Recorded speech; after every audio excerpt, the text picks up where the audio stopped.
I'm by nature a person who's spent a lot of time by himself, most of my life by myself. I was an only child. Like working by myself, I can't work with others at all. And I think it keeps one's mind fresher, really, than to work with amongst a lot of people.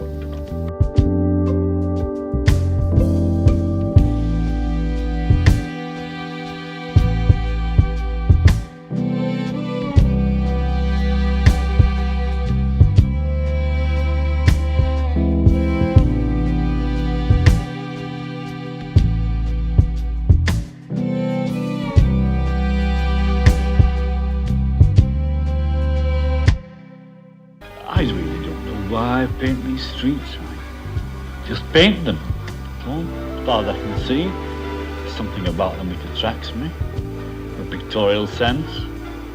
But I do feel that the pictures that I like the best are pictures done entirely from, call it imagination if you like, building up scenes from the blank canvas.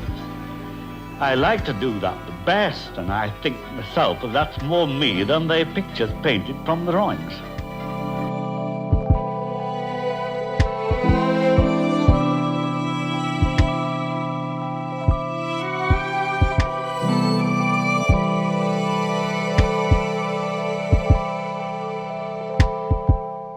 People often tell me that they can't sell their pictures, and I say, well, I said, you're rather unreasonable, I should say, because after all, why should you expect people to like buy your pictures?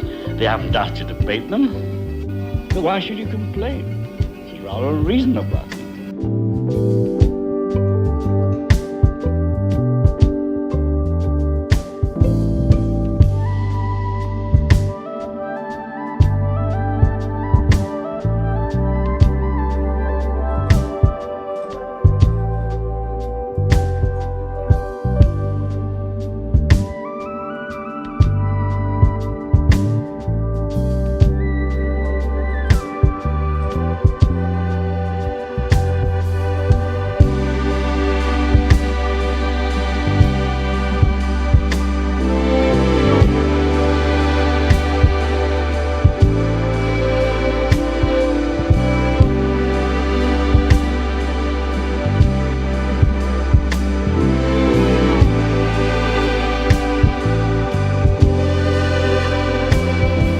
Put a number of people in the picture and you find for the sake of design you've got to put more and more and more, and by the time the picture's finished and the design is complete, you've got a picture full of people. That's really what it is.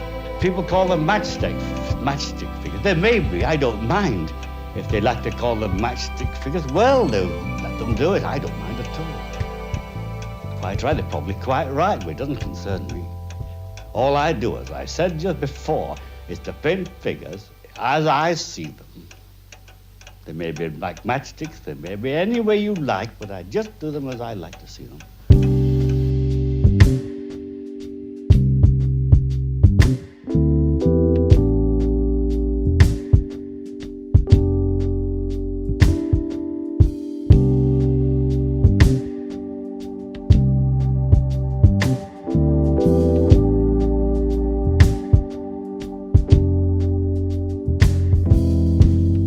In the mood for painting or not in the mood for painting makes no difference. If you're not in the mood when you start, you get used to it and you carry on just the same. Well, I think from my own experience that the less of the mood for painting, the better pictures you paint. I find that when I'm very anxious to do a thing well, I don't do it at all well, and when I don't seem to mind very much at all and nothing matters about it, it comes out all right.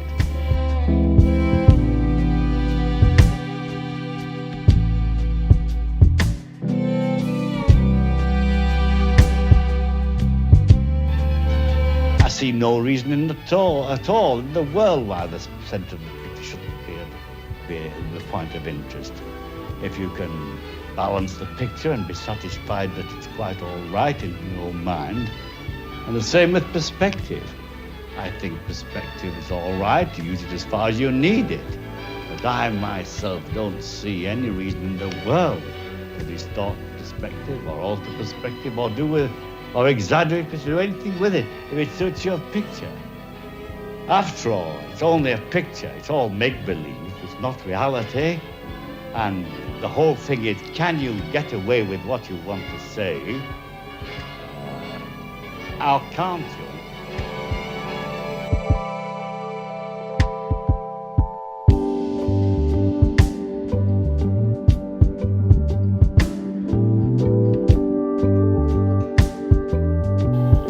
Well, a friend some time ago gave me an artist palette. He was sorry for me. But I've still got it there, just put down in a place where he gave it me. I've got a sort of, perhaps a third, a quarter of a palette. It's gone for years, it's diminished, and pieces have broken off, and I cling to that. I don't know why, but I cling to that. I don't seem at all anxious to start using my palette that my friend so kindly gave me.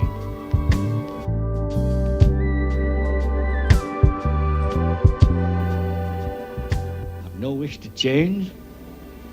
I'd like to paint the figures as I see them, and the mills and theatre landscape as I see it, and I'm not at all interested in housing estates and the rest of it. We'll keep on painting, I suppose, just as I am doing now.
easy to do.